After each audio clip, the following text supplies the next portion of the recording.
So you've always been interested in the music field? The interest in music is not, it hasn't wavered much from then until now, other than the fact I've had the good fortune of coming into contact with other types of music, which haven't replaced my favorite music. My favorite, my parents were Russian, religion is Jewish, very schmaltzy people. I love schmaltz music. I don't like opera that much. I like strings and horns. I like Debussy. I like some Bartok, not too much. But I like Dizzy Gillespie with strings, his early stuff, with Green.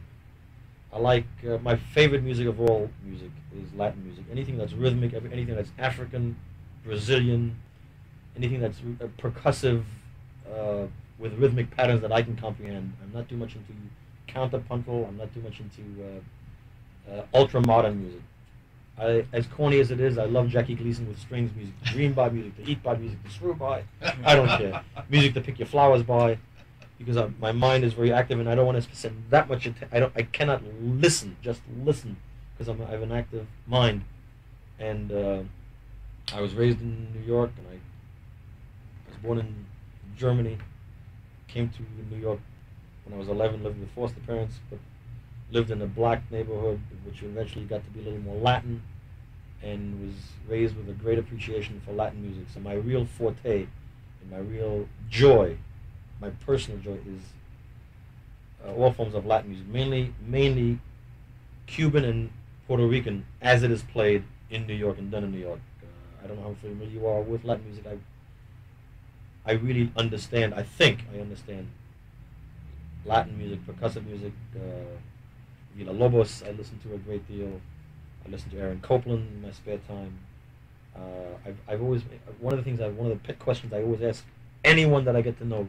It gives me some insight into their personality, because we all, especially in this world, people try to get into each other and say, well, what's your favorite color? And what's your favorite time of day? And these things. If you had $1 million, what would you do? One of my favorite questions is, if you were hypothetically told that you were going to be on an island for a year, and you would have no electricity, you would have electricity, but you would have no sound other than the sound of nature, except one album. What would that album be? Which is a very good question. I said, but think about it. And I have two, because I haven't been able to make up my mind. And I have two only because they are so close to each other for me. And of course you can say, I love Marvin Gaye, or I love Barbra Streisand, but then you said it's a schmuck. 365 days a year. That's all you hear other than nature. Tell me you want to listen to Barbra Streisand. Evergreen! You'll take that fucking record and smash it against a tree. But I came up with two only because they are so interesting to me, and I've never lost my. I must have what each 10. I must have 1 or 10 of each. Interestingly enough, they are both. One of them mainly can be background to anything, which is Ravel's Bolero. Oh, sure. Which is I think it's a wonderful choice only because of what it is. You can do anything to it, and you never lose. I mean, you can't lose it if you have kishkas. If you got guts, you don't lose it. And the other one is Evans and Miles' Sketches of Spain, which to me is a tour de force of rambling emotions and something. To me, it's a powerful. I mean, you can do Die Valkyrie, fine, but you need hell and trouble to get on that horse and go through that. But there's something about Sketches of Spain, especially that there's a certain fascination for me about the rhythmic patterns on it.